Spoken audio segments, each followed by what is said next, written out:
When Martin Luther left the Roman Catholic Church, began the Protestant Reformation, he left a thoroughly corrupt church culture.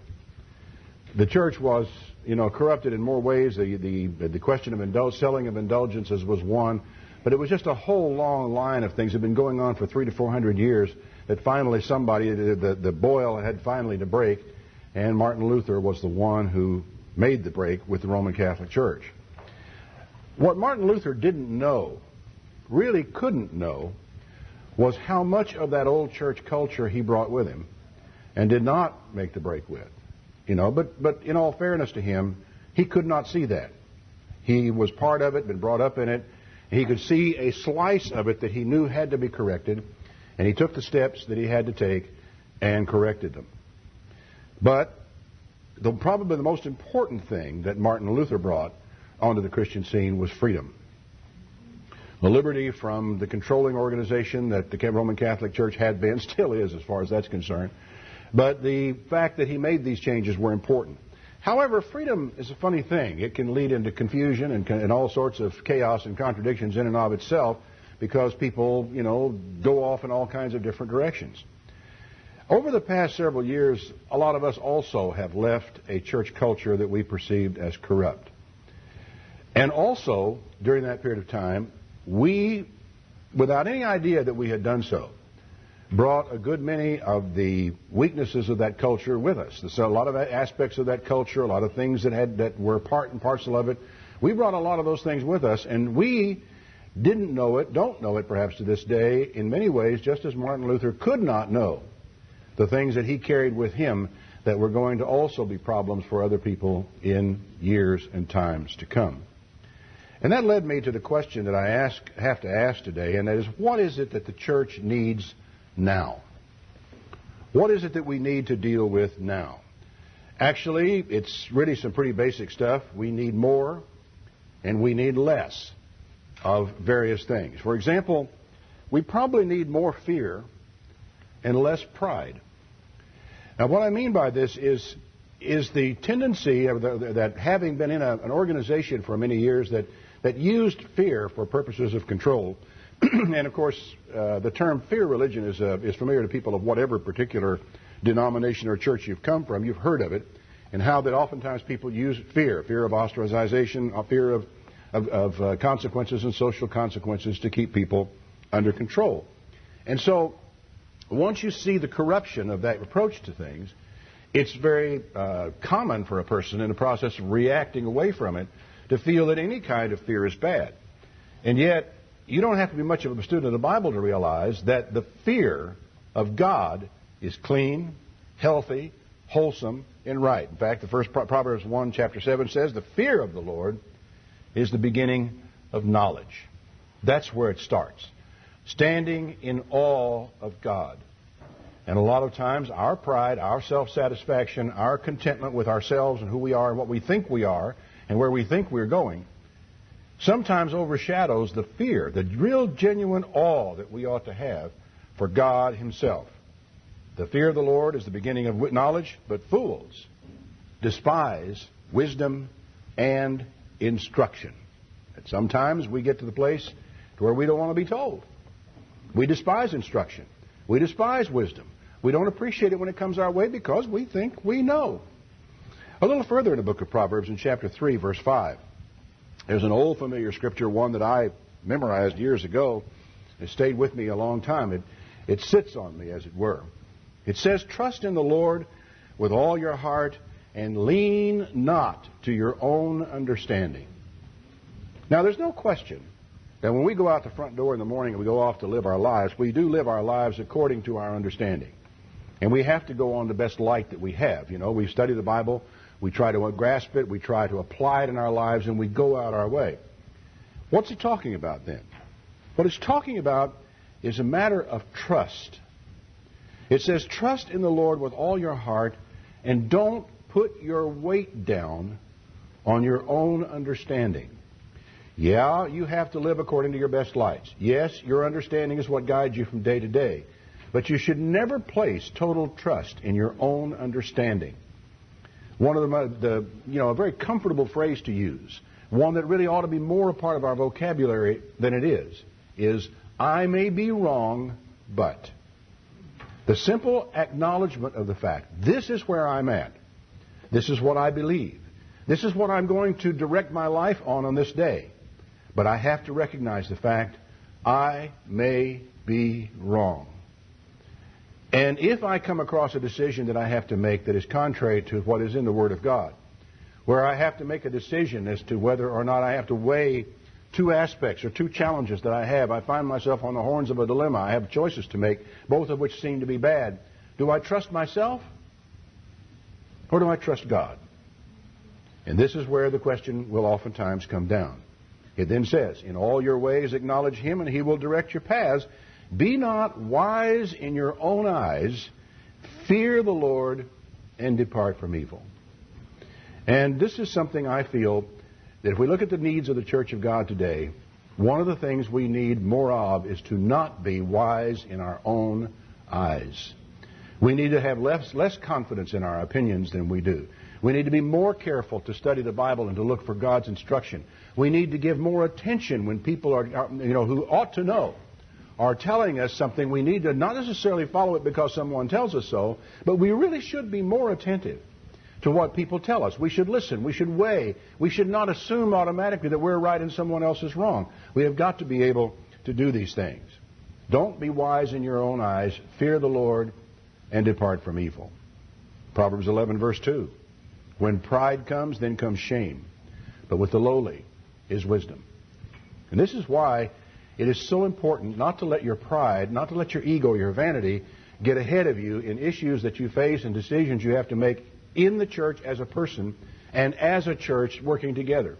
Because when you've got pride out in front, when pride comes, shame is not going to be very far behind. Because you will make mistakes. You need to allow for that. You need to allow for your weaknesses and your mistakes and the fact that you don't have all the answers. But to be able to say, I may be wrong, but I'm making this decision based upon the best light I have, and I pray that God will help me straighten out my ways. When I resigned from the Worldwide Church of God in 1978, my resignation letter that I wrote to Herbert Armstrong at that time said, acknowledged, I realize I may be wrong. But I pray that God will help me to see what is right. I am doing this according to the best light that I have. I believe I am following God's will. I may be wrong. And I pray that if I am wrong, God will correct me gently because He knows that I am trying to do the right thing. This is a prayer that you can make almost any time on any decision you have to make. Father, I am deciding this on the best light I have. I pray that if I'm wrong, you will correct me gently. It's a legitimate request because I am trying to do it right. I firmly believe God hears that prayer, and because I have had at different times in my life both kinds of correction. I've had correction that was gentle, and I have had correction that was not so gentle, and I much prefer the gentle type of correction.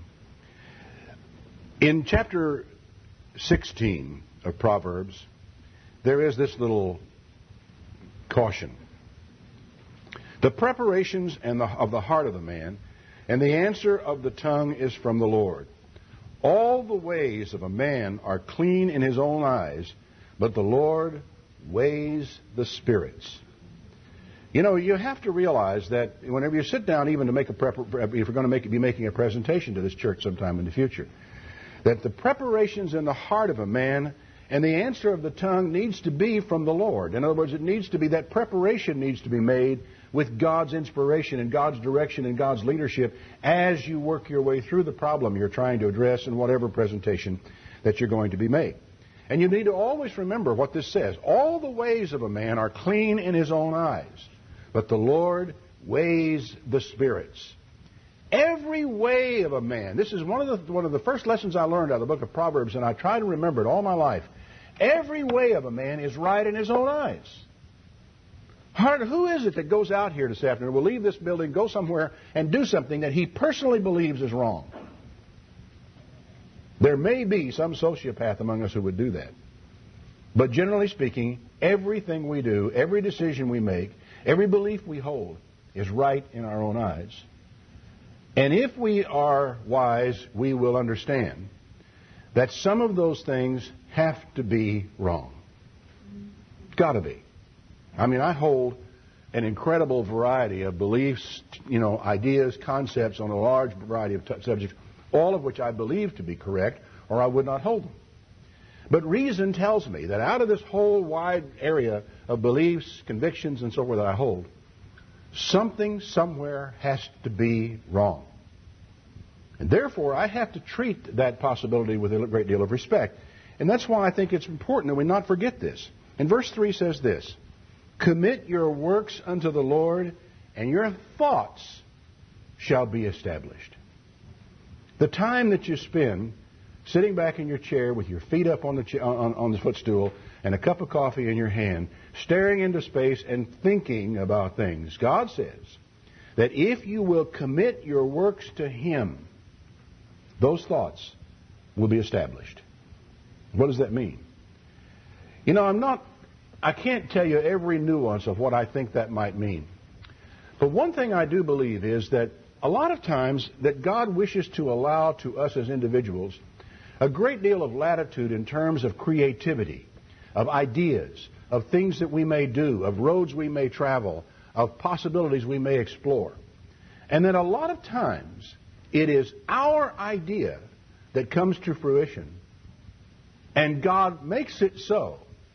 Not because He gave us the idea. It was ours.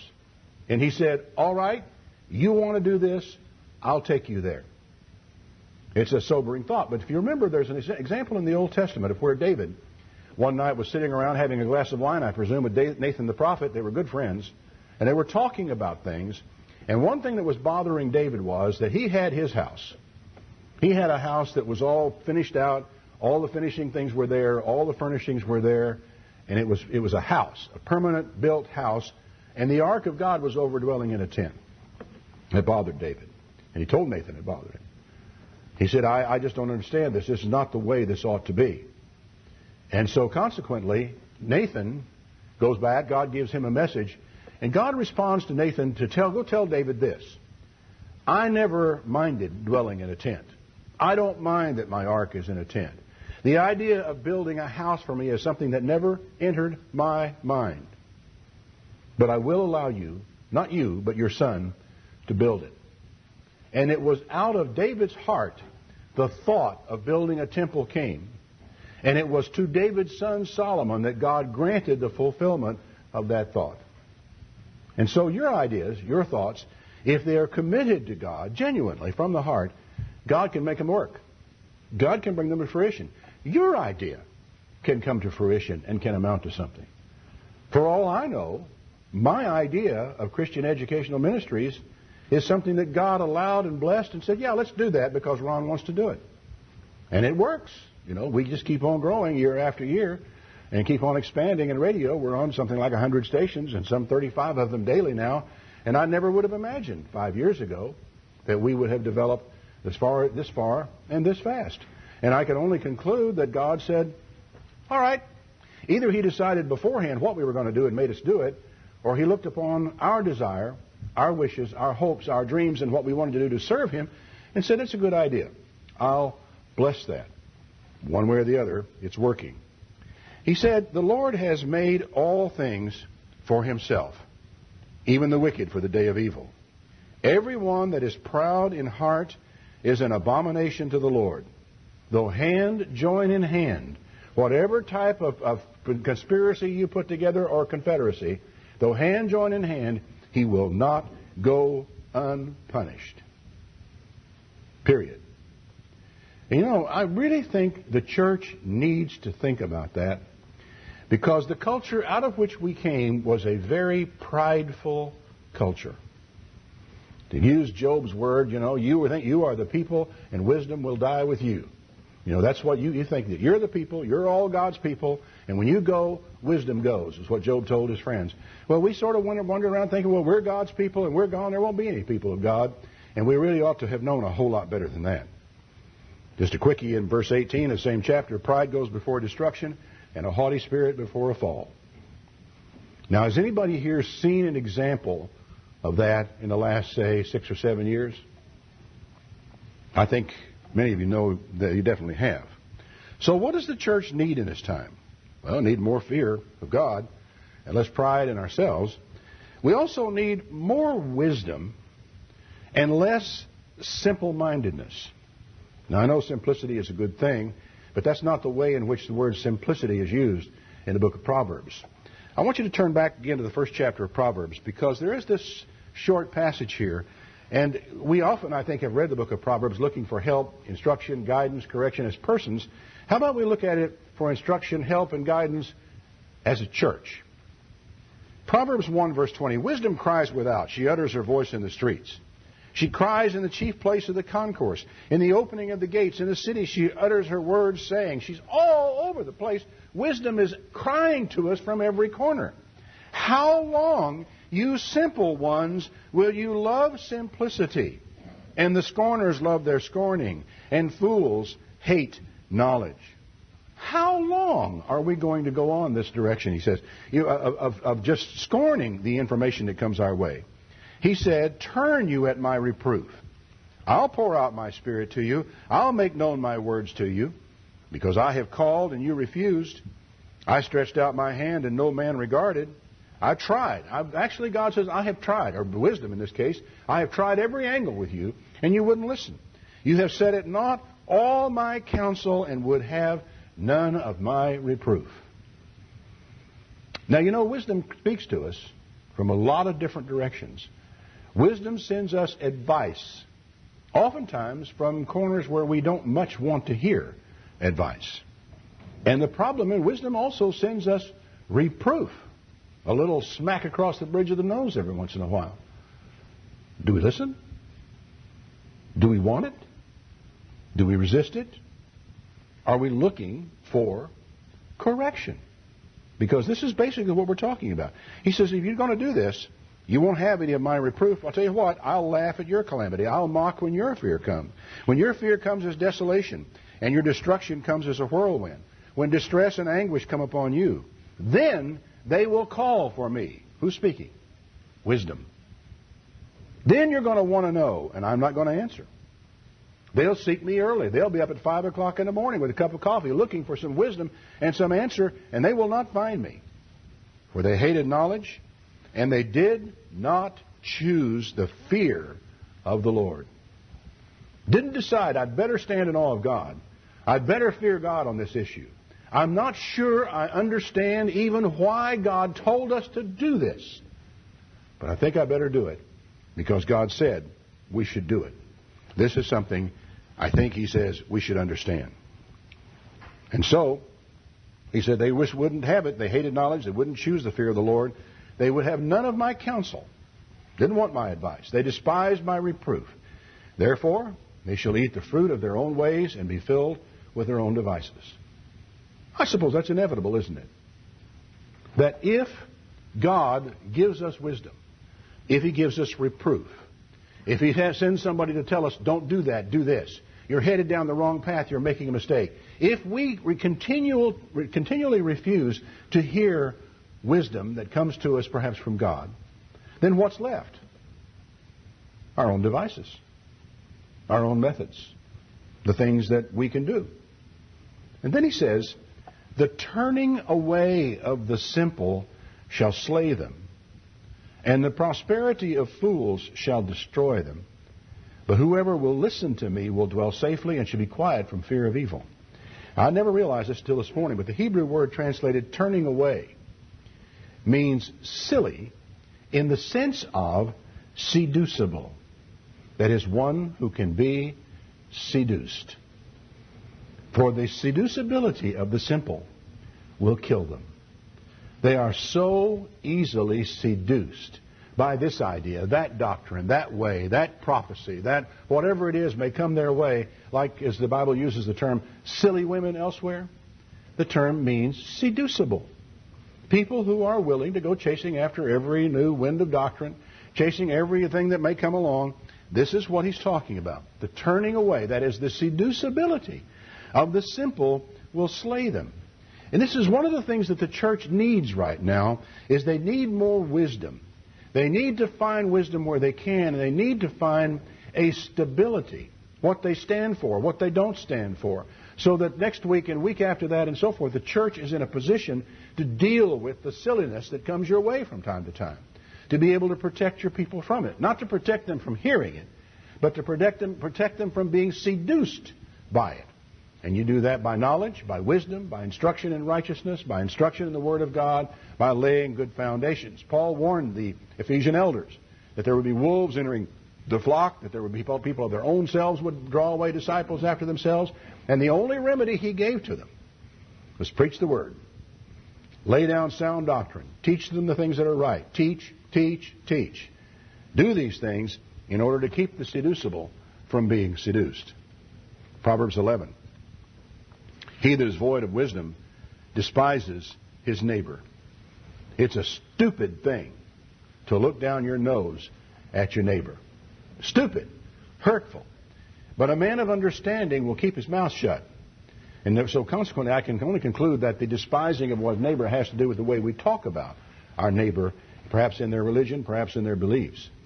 A talebearer reveals secrets. He that is of a faithful spirit conceals the matter. Where no counsel is, the people fall. But in a multitude of counselors, there is safety. And I look around this room, I see a lot of gray heads, and some where the hair is already receded, gone gray and left. I see some older people here. And there ought to be, in a group of people like I see here, wisdom. It ought to be at every corner and every place, and there ought to be counselors there at every table that is here. And so consequently, when the time comes to make decisions and decide what we're going to do as a church, there ought to be a multitude of counsel, which I presume in this case that there is. That no one person makes the decisions, no one person drives the agenda of this church. But that all of you together, particularly listening to those who have experience and wisdom, should be able to arrive at wise decisions and make good decisions. The church needs more wisdom and less foolishness and less simplicity, and hopefully we can come to the place where we get there. And then there is this additional warning which we've had before. The way of a fool is right in his own eyes, but he that listens to counsel, advice, is wise. The church needs more wisdom and less simple-mindedness. The church also needs more action, less talk. Proverbs 6. Verse 6. Go to the ant, you sluggard. Consider her ways and be wise, which having no guide, overseer, or ruler, provides her meat in the summer, gathers her food in the harvest. Can you take a look at that? I remember once, many years ago, when I was a much younger man, my first impression of this particular proverb was that it was a proverb about zeal, about drive, about being energetic and getting out and doing the things that God wants us to do.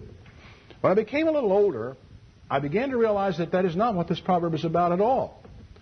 What this proverb is about is being able to do what needs to be done without being told at every corner. It's being a self-starter. It's actually getting work done without having to be told what work to do. Does that have any application to a church? That a church can operate without a guide, an overseer, or a ruler?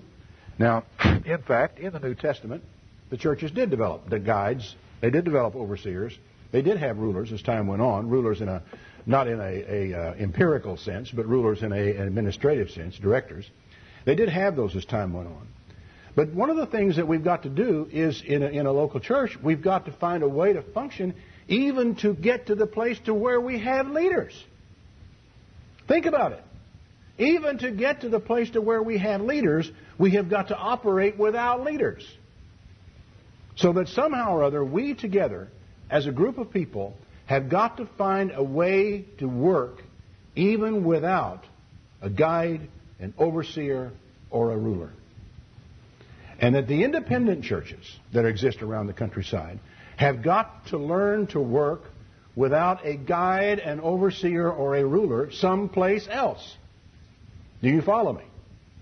That you've got to be able to motivate yourselves. You've got to be able to move this church You've got to be able to set an agenda for yourselves. You've got to be able to decide what needs to be done and how to go about doing it and get out there and do it. And you've got to be able to do that without somebody coming from somewhere else down here to tell you what to do. Without having a publication come in with an approved list of services. Without having a publication coming in telling you what you can and can't do regarding evangelistic efforts that you may make. You have no guide, no overseer, no ruler outside of this church. Can you work? Can you actually produce? Can we get more action? Less talk? He said, how long will you sleep, O sluggard? When will you arise out of your sleep? Yet a little sleep, a little slumber, a little folding of the hands to sleep, so shall your poverty come as one that travels, and your want like an armed man. Every one of us ought to shiver when we read this at the personal level. I want us to think about it at the church level and the ability that we may have as a church to do something. Now, Proverbs 10, verse 19. Remember I said what I feel the church needs is more words and less talk? Proverbs 10, verse 19. In the multitude of words, sin is not wanting, but he that refrains his lips is wise. The tongue of the just is as choice silver. The heart of the wicked is of little worth. I tell you something. You will not look out here in the street and find silver lying around like the dust of the streets. Choice silver is not found everywhere. The tongue of the wise is like choice silver. You don't find it everywhere. And one of the reasons you don't find it everywhere is because the man doesn't talk that much. The man who is really wise will not be a person who talks all that much. He may rarely have anything to say, and when he does have something to say, it's really time to listen. This is one of the great lessons of Proverbs that comes back again and again and again. Don't make the mistake of despising a man who has very little to say. He may have very little to say because he doesn't know anything, but there's another side to that. The tongue of the just is as choice silver. The lips of the righteous feed many, but fools die for want of wisdom. Now, one of the things that worries me sometimes about our church at large, and I really don't know much about this church, so I can't pick on you people. I'll just pick on whoever hears my tape later on this particular thing. We like to talk. And I get the very distinct impression sometimes that people think that talk is the same thing as work. Now, I will tell you, I could not have talked that tire off of my car today. And I could not have talked it into changing the one out of the trunk. I had to get out. I had to put the pad on the ground. I had to get down there with the jack. I had to get my hands dirty. I had to skin myself a couple of times. I had to actually go out there and do real work in order to change that tire. And this is something that somehow or other as a church we're going to have to figure out. I remember some time ago, and I don't want to pick on anybody in particular, but it's a perfect example of what I'm talking about. A group of people who were trying to form some kind of an organization of churches got together, and they had a meeting. And after the meeting, the people who held the meeting said, we had a wonderful meeting. We had a great meeting. What came of the meeting? Frankly, in the years that came, in the months and so forth that passed after that, nothing visible came of the meeting. But it was a very good meeting. And they had another one. And they came together and they had another conference and they talked and they talked and they talked and they talked and they went away. And nothing came of that one either. Old kind of an organization. But the point is, the meeting, the actual meeting was, by the people and by their own words in their publications afterwards, deemed as real work. And I want to tell you something. Real work is not going on here right now. This is just talk. Unless or until rubber meets the road, unless or until somebody actually does something, this is not where the work takes place.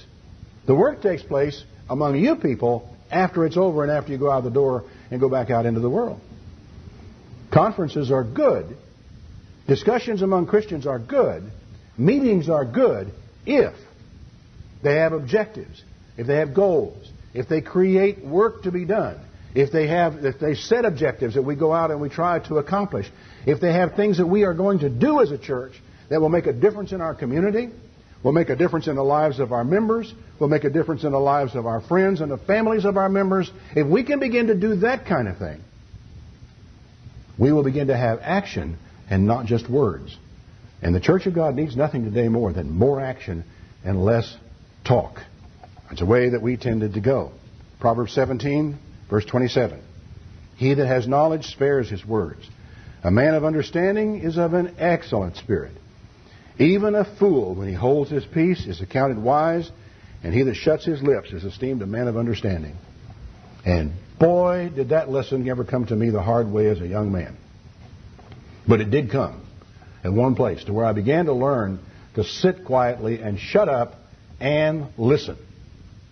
To listen and to cultivate the habit of listening and to try to understand what was behind people's words. Try to understand what they mean by what they say, why they say what they want to say. Because so oftentimes, and I know that if you will start thinking about this, you'll know it's true. So much of the time in conversation, a lot of people talk and nobody listens. That's worth repeating. In conversation, everybody talks, hardly anybody listens, right? That's the way it tends to be. You go to a family reunion and you'll see all kinds of excellent examples of people talking and nobody listening. And I find it's fascinating that when you will take the time to listen, when you will take the time to pay attention and ask questions about what is being said, how much understanding you can gain, how much appreciation from the people you're talking to will come your way. These things make all the difference in the world in personal relationships, but it also matters very greatly in a church. One of my favorite proverbs, it's in the Revised Standard Version, you'll find it more clearly, Proverbs 18 in verse 2. A fool has no delight in understanding, but only in expressing his opinion.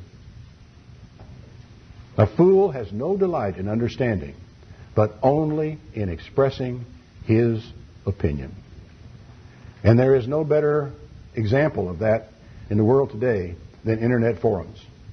And I'm sure a friend of mine here in the audience would agree with that very quickly.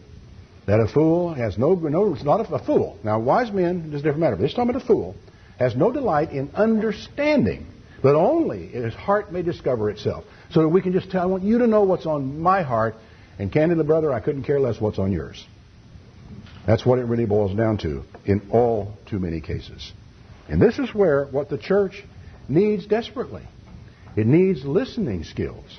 We need people who need to be sure they understand what they're talking about before they open their mouth and start talking about it. Proverbs 20, verse 4. The sluggard will not plow by reason of the cold. Therefore he will beg and harvest and have nothing. Now, I'm not a farmer. I don't really know much about farming, but I remember being very surprised at how early the people I knew who were successful gardeners were out there putting those gardens in. They were out there putting those gardens in when I would have thought, what's the point in planting now? It's too cold. But the fact of the matter is, you have to lay your preparations and sometimes do your work when it is uncomfortable to do so. When it's cold outside. When it doesn't feel rewarding to make those initial steps. You have to do it anyway, or you're not going to bear fruit when the time comes to bear fruit. Now, I don't know what kind of excuses you might use to avoid doing work. I've got my own litany. I could write a book about excuses for not doing work because I'm very good at that. I mean, everybody has to know what he's good at. I'm good at finding excuses not to work. And the fact of the matter is, that's what this particular thing is all about. And I have to look around at the Church of God's today that I have associations with, and I have to conclude that we're doing a very good job of finding excuses and reasons not to work. It's too cold. It's too wet. The time isn't right, or whatever reason it may be. But the churches of God need more action, less talk. He says in Proverbs 24, verse 30, I went by the field of the slothful and by the vineyard of the man who is void of understanding, and lo, it was all grown over with thorns, and nettles had covered the walls of it, and the stone wall of it was broken down. And I saw, I considered it, and I received instruction. What's he talking about? I went by the field of the lazy man, the vineyard of the man who was stupid, and it was all grown over with thorns. He wasn't doing diligently his basic fundamental maintenance. He wasn't keeping the weeds out. He wasn't maintaining the wall. When a stone fell off, he let it fall where it lay. He did not put it back on the wall and secure it in place. All the things that you have to do in your life, day in and day out, when you're from cleaning your garage to your sock drawer to whatever it may be, all these things you need to find out and come back to the church and say, what's basic maintenance? Where are the areas where we're leaving stones off the wall where we need to put them back? What are the things that we need to be doing about God's vineyard and about taking care of the field and keeping this thing cleaned out and keeping it the way it's supposed to be? What are we doing here? Are we actually working? Or are we just talking about work? Maybe sometime. I went by this, I looked at that, I saw the instruction, and here's what I thought. Yet a little sleep, a little slumber, a little folding of the hands to sleep. And so shall your poverty come as one that travels, and your want like an armed man. What a lesson. Can you find a way to apply it to the church? Another thing the church needs, and I don't know about this church here, I really don't know about this church here, is more sobriety and less wine. Because in years gone by, I remember seeing a tendency among many people in the church of our tradition, our church culture, in order to prove that they weren't fundamentalists, did a lot of things that they might not otherwise do. And among the things that they did was drink. And a culture of drinking developed in which the number of alcoholics per capita in the church was no less, not one person less than alcoholics per capita in the world at large. I don't know that it was more. I do know that it was not less. And so we need to remember Proverbs 20, verse 1. Wine is a mocker. Strong drink is raging, and whoever is deceived thereby is not wise. The fear of the king is a roaring of a lion. Whoever provokes him to anger sins against his own soul. It is an honor for a man to cease from strife, but every fool will be meddling. And one wonders if there's a connection between drinking too much and the meddling of fools. The fact that people are opening their mouth when they ought to keep their mouth shut. The drunkard and the glutton, in verse 20, chapter 23, says, a drunkard and a glutton shall come to poverty, and drowsiness shall clothe a man with rags. Don't be among wine bibbers and among riotous eaters of flesh. The church needs more sobriety, more abstemiousness, less wine, less indulgence. We really need to give thought to these things, brethren, because the things that are good conduct for an individual and a person must surely be recognized by a church. And this is something which, I don't know, I have no idea what this particular church is about, but all you churches out there who will hear this later on need to take a look at your personal drinking habits. And if you've got some people in your congregation who are abusing alcohol, you need to talk to those people. And we'll come on to that a little later. The church needs more sobriety, less wine. The church also needs more honesty and less discord. And these things are related in ways that you may not understand. Proverbs 6, verse 16. These 6 things does the Lord hate. 7 are an abomination to him. A proud look, a lying tongue, hands that shed innocent blood, a heart that devises wicked imaginations, feet that are swift in running to mischief, a false witness that speaks lies, and he that sows discord among brethren. A false witness that speaks lies, and he that sows discord among brethren. These are things that God absolutely hates. And so what do we need? We need more honesty, more truth, and less discord.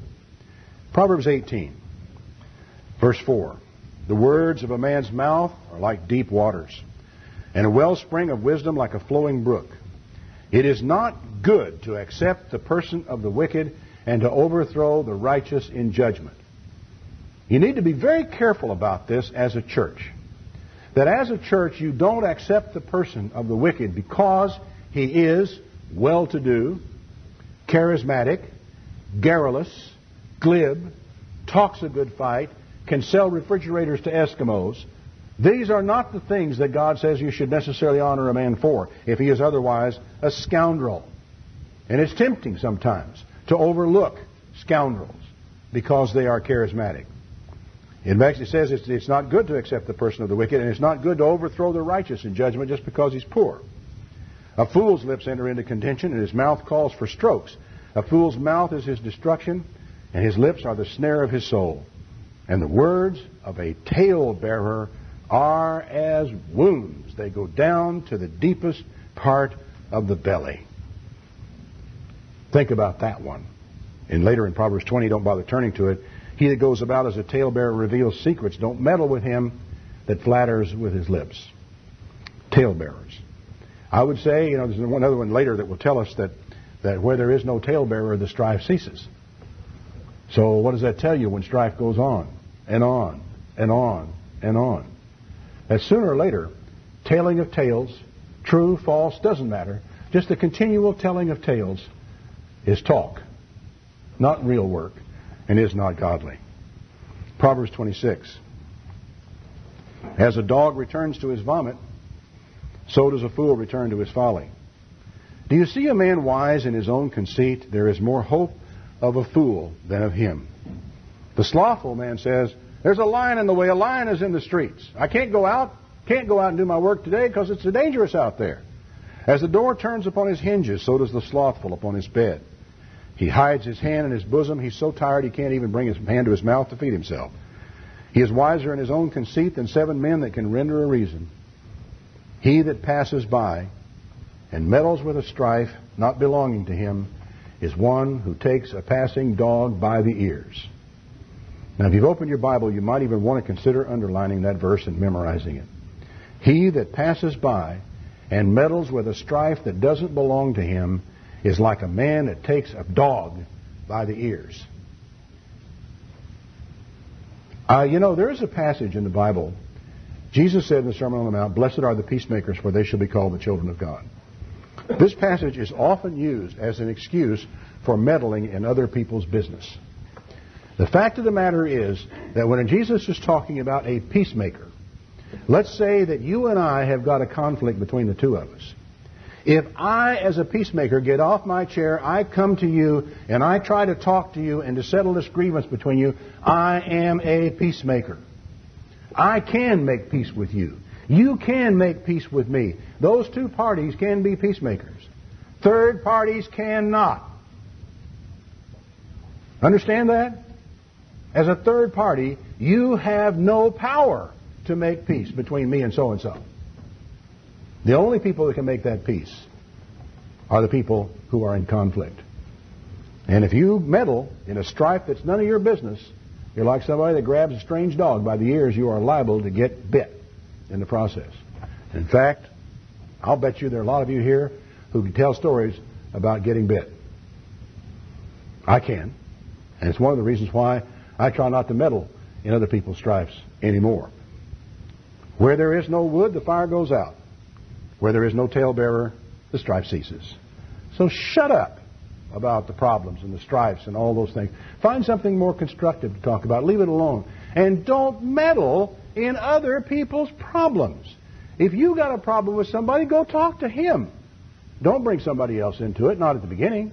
You've got to, first of all, sort out your difficulties with your brother, and then maybe you can go on. Proverbs 28. He that is of a proud heart stirs up strife, but he that puts his trust in the Lord shall be made fat. He that trusts in his own heart is a fool, but whoever walks wisely, he shall be delivered. Church needs more honesty, less discord. The church also needs more correction and less conceit. Now, what do I mean by that? I mean that if you're going to grow, you are obviously going to have to change. There's just no way that you can grow and stay the same sweet person that you are. Good old Bob, good old Joan. You cannot grow and just continue to be precisely the person you are. Some things about you have got to change if you're going to find any way to grow. Now, there's a short proverb, real quick one, Proverbs 15, verse 10, that says this: correction is grievous unto him that forsakes the way, and he that hates reproof shall die. Now, I've had occasion in my lifetime to be a part of a community where correction was a part of the culture, an accepted part of the culture, something that we really wanted and did, and it was understood that everybody would do it. And so consequently, I have had occasion to go to someone about a problem and try to straighten the problem out. This was a time when I was a member of the faculty of Ambassador College in Brick and Wood. And oftentimes, since I was a dean of students, it was my job repeatedly to go to students to correct them about this or that behavior. That's what the dean of students does. Students are doing something that's disturbing the dormitory. You call them in, you talk to them, and you correct them. And I've noticed something very interesting over the years. I noticed that the people who hated the correction the most were people who really were on their way out of the faith and out of the community. Correction is grievous to him who is in the process of forsaking the way. Now, I would have to say, along with the writer of Hebrews, that no correction really is pleasant. It always seems grievous. It always is painful. But you've got to think about this. How do you take it when someone tells you that you are wrong? How do you handle it when someone tells you that you are mistaken, that you have a character fault, or that you have done something poorly? How do you handle it? I had a man come after me after one of my sermons, the first sermon I ever gave in the Church of God International. This was Feast Tabernacles, 1978, a long time ago, and I'll never forget it. A man came up to me after the sermon and said, Mr. Dart, I think that was the worst sermon you ever gave in your life. I said, well, one of them had to be. And I thanked him for his comment and went his way. And the question, how do you respond to things like that? And to me, there was no particular reason why I should get angry at the man. I really honestly think what he was doing was finding out whether he could say that to me without having me hand him his head back. Taking his head off. This was very early after the departure from the Worldwide Church of God. Lots of sensitivities were out there.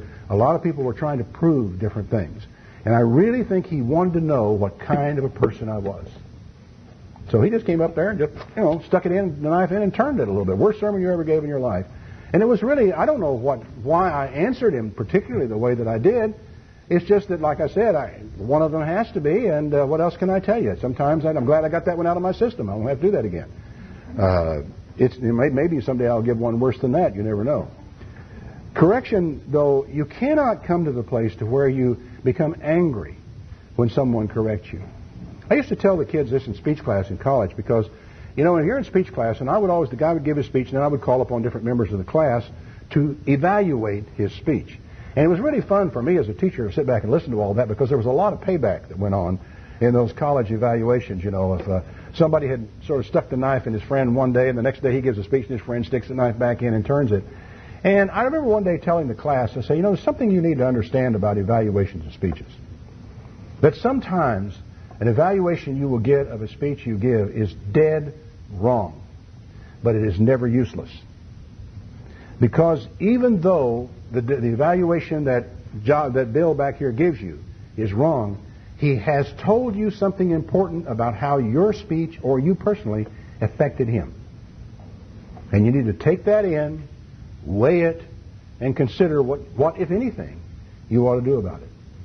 An awful lot of the criticism we get in life is unjustified. A lot of the criticism we get in life is unfair. Some of the criticism we get in life is downright stupid. But none of it is of no value. It's all of value, but you have to weigh it. If you just reject it, if you just become angry and turn away from it, if you just shove the person into your back and say, I shouldn't listen to that person is a worthless person, you're making a big mistake. Because that person has just handed you something enormously valuable. He may be wrong. He may not have it right at all. He may have misjudged you completely. He may understand nothing about what you're trying to do. But he has given you a piece of information about how he feels about what you have said, done, or so forth, and you can weigh it, and you can consider what you should do about it, if anything, and you can go forward a little bit richer than you were before it was given. But you see, it can't be grievous to you to hear correction. And if you do respond badly to correction, the time will come when you won't get any anymore. And you won't get advice when you need it. Somebody won't come to you and talk to you. So there's no point talking to him because he won't listen to a word you say. Do you know anybody like that? I'll guarantee you know somebody like that. That there's no point in talking to him because he won't listen to you. I've heard that so many times in my life. I'd say, well, why don't you go talk to so-and-so about that problem? Oh, he wouldn't listen. How do you know? Because I tried it before. And the chances are, they're right. He probably won't listen. But nevertheless, what's the lesson for you? Personally, cultivate the habit of listening. Don't let correction be grievous to you. Don't let it turn you off. Don't let it defeat you. Weigh it, evaluate it. If it's of no value, reject it. But don't reject it until you have weighed it. Until you've held it in your hand, hefted it a couple of times, and considered the implications of what it is that you have just been told. Proverbs 15, verse 12.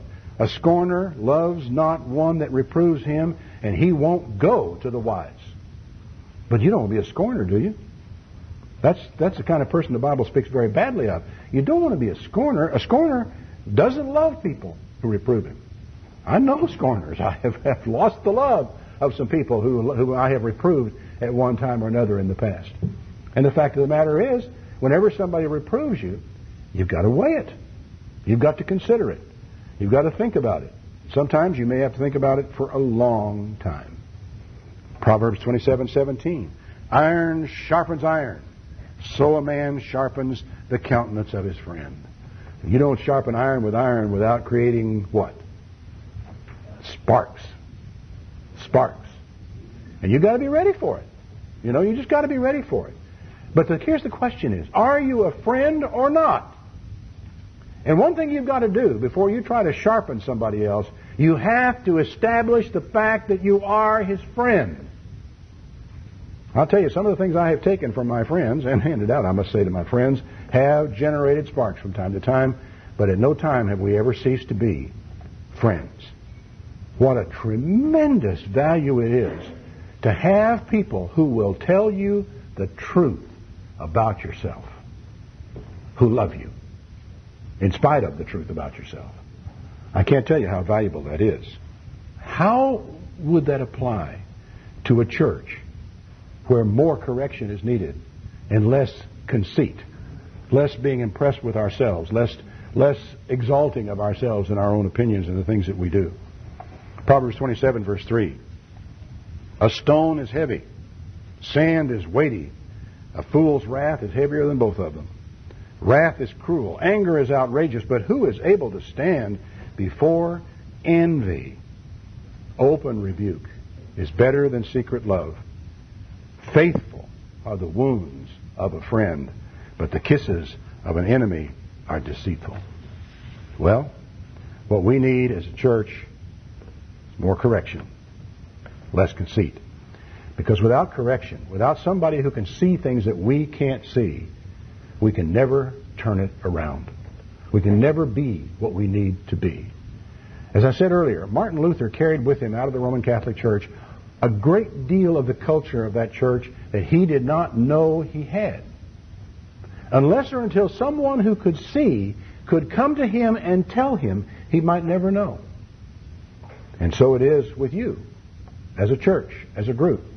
Unless someone can come to you who can see the baggage, who can see the things you carry of the past, who can see the culture that you are perpetuating, that really, if you could see it, you wouldn't want to unless until somebody can tell you. You will never know. Then there is this possibly the most neglected scripture of all the teachings of Jesus Christ. What do you reckon that is? Matthew 18, verse 15. Moreover, if your brother shall sin against you, go and tell him his fault between you and him alone. That is probably the most single most neglected teaching of Jesus that I could name for you, because of all the people who day in and day out have resentments and problems and difficulties with the brothers, and they don't go talk to them privately about it and get it sorted out. They'll tell somebody else, tell their best friend, tell their not quite so best friend. They'll tell all kinds of people about it, but they won't go to the person and tell him what it's all about. Why don't people do that? One reason is because it doesn't work. As you say, you tell somebody, go talk to your brother. That's what the Bible says. You say, I'd go, but it won't work. He won't listen to me. Then the next question is, why doesn't it work? Well, he says, go tell him his fault between you and him alone. If he hears you, you've gained your brother. If he won't hear you, take 2 witnesses, that every word may be established. And if he will neglect to hear them, you got 2 experienced people come in, listen to both of you tell your story. They may tell you you're wrong. You never know.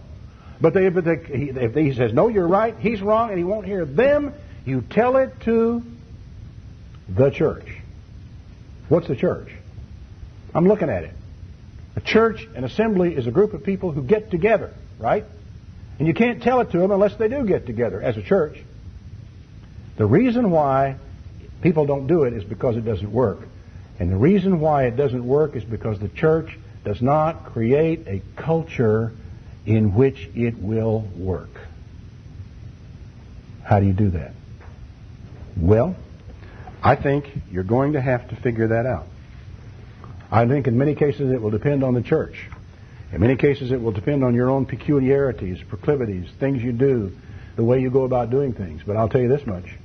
As a church, you need to establish a culture where correction is acceptable and where the church itself will bring its weight to bear if necessary, where it actually must be done, in order that we can grow, change, develop, so that we can be a church that has more action and not quite so much talk, to where we begin to bear fruit, so that when Christ comes looking for fruit on this vine, He will find it and will bless us, and we can go forward from this day on.